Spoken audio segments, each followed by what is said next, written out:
여러분 안녕하십니까? 지금 세상이 아주 시끄럽습니다. 발칵 뒤집어 놓은 듯합니다. 조계종 총무원장을 두 번이나 역임하신 자승스님께서 저 경기도 안성 죽산에 있는 칠장사에 들어가셔서 유사체에서 분신 자살을 하셨습니다. 그래서 세상이 아주 시끄럽습니다. 그래서 오늘은 칠장사는 어떤 데고 또 자승스님의 관상은 어떤지 그 점에 관해서 말씀을 드리려고 합니다. 저희가 칠장사를 다녀왔죠.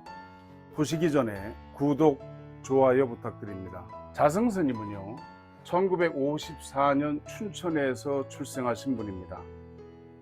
2009년부터 2017년까지 무려 8년 동안을 조계종 총무원장을 하셨습니다. 그러니까 조계종 역사상 총무원장을 8년 하신 분은 자승스님 한 분뿐이죠. 그리고 서울 강남에 있는 큰 절이죠. 봉은사 회주이십니다. 회주라고 하는 것은 회장이다 그런 뜻이죠. 교회에서는 교회 주인을 당회장 목사라고 그러고요. 그 밑에 주직격을 담임 목사라고 그러죠. 그렇듯이 이분은 봉은사 회주 회장님이셨습니다. 2023년 11월 29일 어제 그저께죠. 경기도 안성에 있는 칠장사에서 분신해서 입적을 하셨습니다. 인도에 다녀오시고 상원결사라고 그래서 노숙하면서 우리가 결사를 하자 하는 그런 결사를 하셨는데 그때 아마 머리도 안 자르고 수염도 안 자르셨던 것 같아요.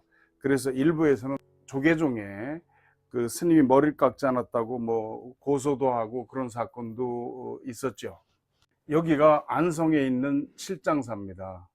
이 칠장사는요 창건된 시기는 정확히 알려지지 않았습니다. 근데 문헌에 따르면 10세기경 이미 이 절이 있었던 것으로 추정이 되고요. 조선 영조 9년 1773년 간행한 칠장사 사적비에 고려 해소국사가 중수를 했고 또 칠장사는 선덕 여왕 5년 창건했다고 하는 설도 전해옵니다. 그리고 고려 현종 5년인 1014년 해소국사가 왕명으로 중창을 했고 또 칠장사와 칠연산이란 이름은 해소국사가 이곳에 머물면서 7명의 악인을 교화하여 현인으로 만들었다는 설화에서 유래되었다고 합니다. 이 칠장사의 대웅전 국부 296호인 오불회 괴불탱을 비롯해서 해소국사비, 철제 당간 등이 있습니다. 당간이라는 건 당간 지주, 그래서 절 입구에 가면 대부분 그냥 그 돌만 남아 있죠. 그런데 여기는 철제로 높은 기둥이 있습니다. 그런 것들이 문화재로 지정이 되어 있고 또 궁예가 10살까지 활쏘기를 하면서 유년기를 보냈다는 활터가 아직 남아 있습니다. 사실인지는 모르겠지만요. 또 암행어사로 유명했던 박문수가 과거 시험을 보기 전에 나한전에서 기도를 드리고 잠이 들었는데 꿈에 나타난 나한이 과거 시험 구절을 가르쳐 주어서 장원급제했다는 설화가 전해오기도 합니다. 아래 주차장에서 올려다본 사진이고요. 여기가 대웅전입니다. 아주 정말 고색 창연하지요. 대웅전 앞에는 이렇게 3층 석탑이 있습니다.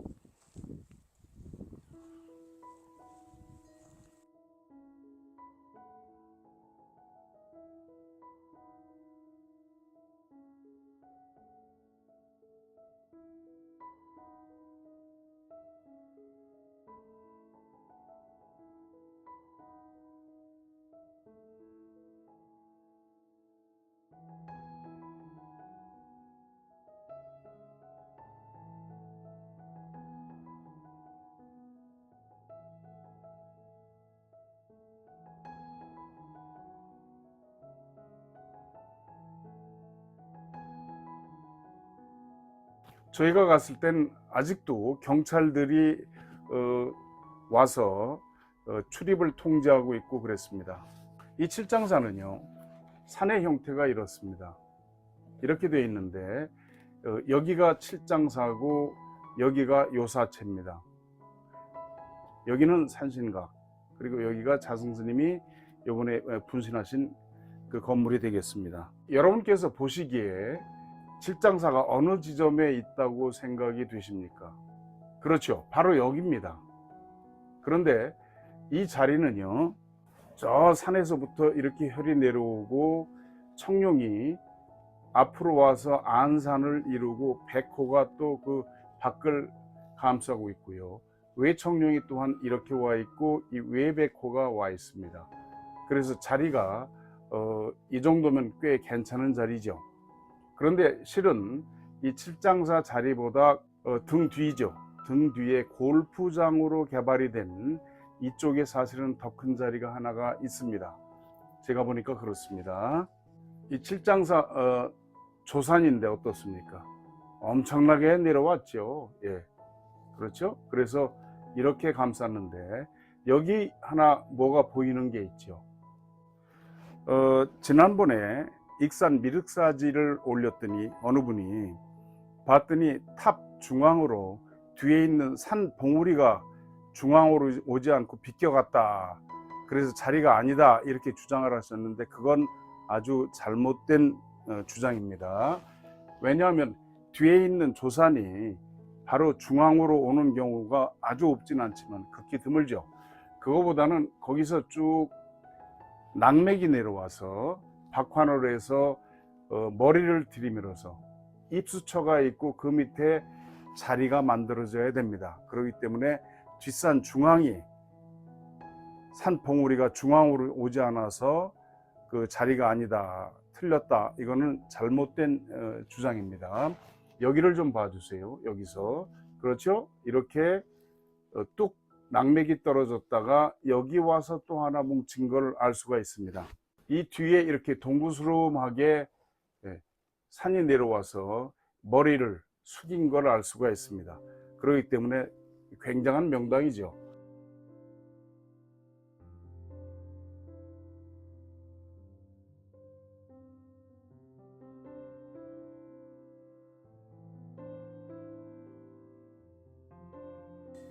여기는 이번에 자승스님이 분신하신 안성에 있는 칠장산 대웅전 앞입니다. 절이 그렇게 크진 않지만 그런 대로 꽤 잘 쌓였죠. 저쪽에 보시면 청룡도 좋고 뒤에 산도 이만하면 괜찮습니다. 여기를 한번 측정을 해 보겠습니다.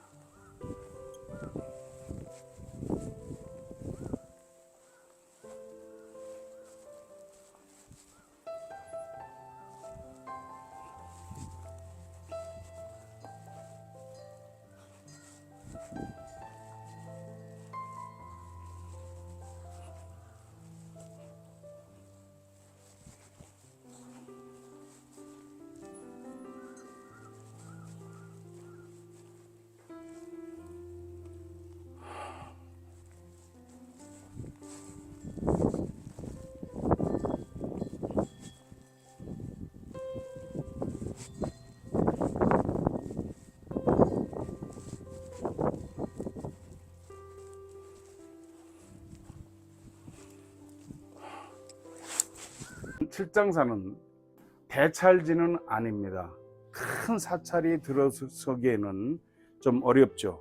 왜 그러냐면, 자, 여기 보시는 것처럼 여기가 칠장사인데요, 여기가 대웅전이고 여기는 이 정도 크기입니다. 그리고 밑으로 여기가 부족합니다.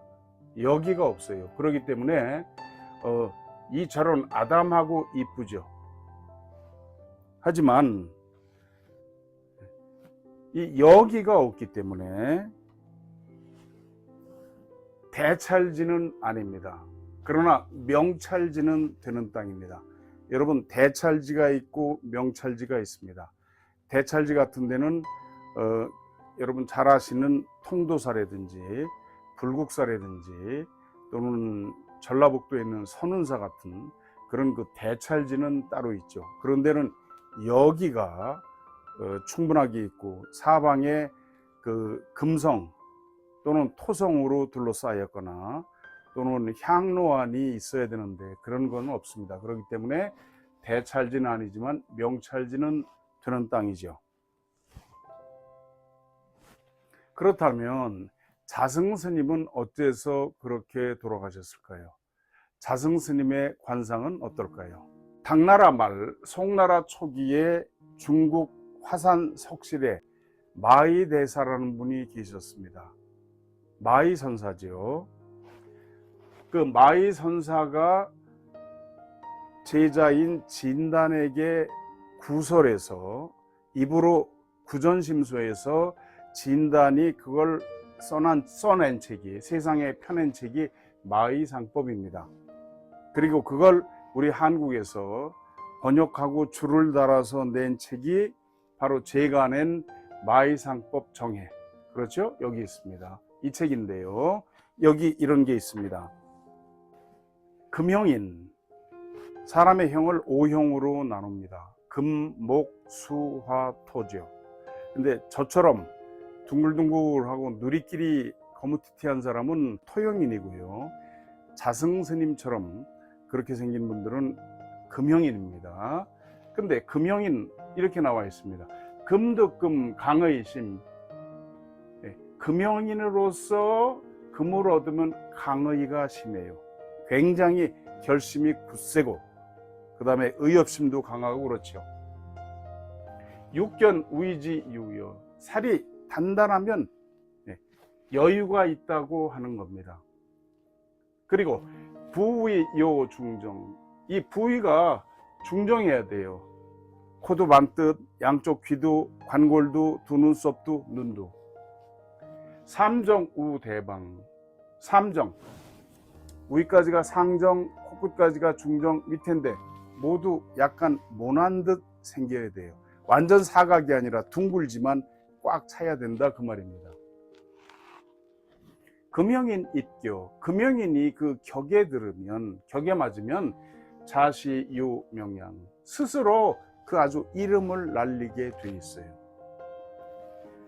금형, 득, 금국, 봉토, 금형이 금국을 얻고 토국을 맞으면 가비 도주, 가이 도주에 비교할 수 있다 그랬습니다. 도주공은 누구냐면요, 옛날 범녀라는 사람입니다.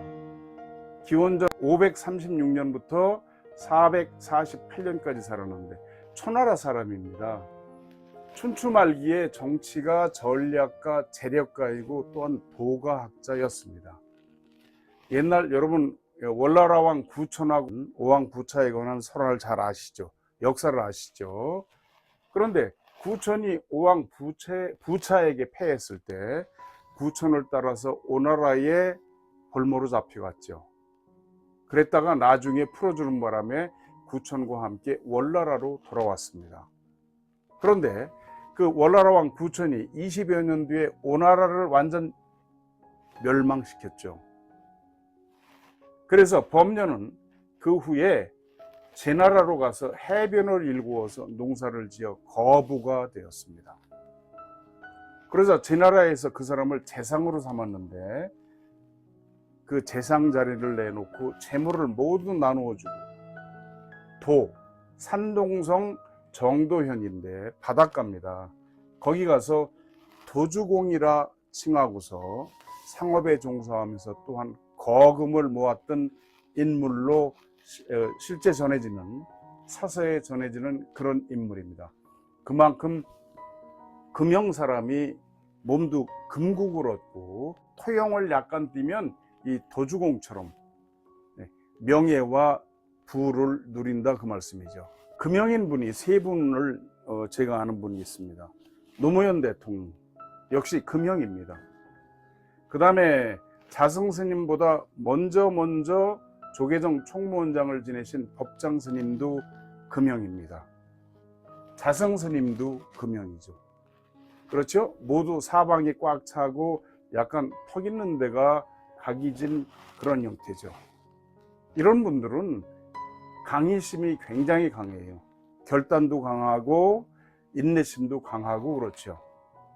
세 분이 모두 금형이라서 그렇게 큰 출세를 하고 이름을 날리셨는데, 노무현 대통령은요 1946년에 출생해서 2009년에 여러분 아시다시피 부엉이 바위에서 뛰어내려서 생을 마감을 했습니다. 63세. 법장 스님은 1945년생으로 2005년에 60세에 갑자기 돌연사를 하셨습니다. 그리고 자성 스님은 1954년 출생해서 2023년 69세에 분신자살을 했죠. 어째서 그럴까요? 세 분이 모두 다 금국으로 아주 훌륭한 상을 지니신 분들인데요. 마의상법에 이렇게 되어 있습니다. 저상, 여러분 저상이 뭡니까? 돼지상이죠. 옛날부터 우리 할머니, 어머니들이 뭐라고 그러셨나요? 돼지를 닮으면 어렸을 때 고생하지만 중년 이후에 크게 발복해서 부자가 된다고 그랬습니다. 맞는 말씀입니다. 그런데 마의선사가 쓰신 마의상법에 이렇게 딱 전해져 옵니다. 저상, 형여 저상, 형이 돼지상과 같으면, 돼지상이면 그 말이죠. 사필분시예요. 죽고 난 다음에 반드시 시신을 나눈다. 잘못된다 그 말입니다. 제가 이런 분들을 몇 분 봤습니다. 이 저상이 되면 죽어서 시신을 나눈다는 것도 있지만 시신이 험하게 된다 그 말입니다. 험하게 죽는 수가 있다는 얘기입니다. 그래서 노무현 대통령은 그 높은 데서 뛰어내려서 그렇게 되셨죠. 그런가 하면 법장 스님은 갑자기 돌연사를 하셨어요.